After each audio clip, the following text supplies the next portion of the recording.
It's senior night for the Lady Warriors, a bittersweet night for their three seniors. And there's one of them in action. How about the ace from Mya Stemple to get it started for Warren? Back to the basics here. Bump, set, then an Elena Greenwald spike for the point for 3 Warren.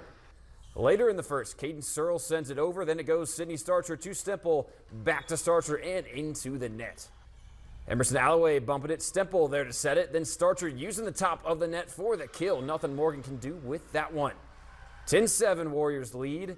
Maddie Schad pops it up to Miley Williams, and Warren can't return it. Point goes to the Raiders.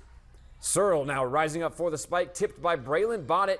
Greenwald with the diving save, but Stemple's touch goes out of bounds. Moving right along, Taylor Greenwald loading up for the spike. And Morgan tries to block it, but it's too hot to handle. Warren building a lead now. Stemple going to set it for Elena, and she brings it down for the kill. Timeout Morgan. The Lady Warriors get the win on their senior night, 3-1.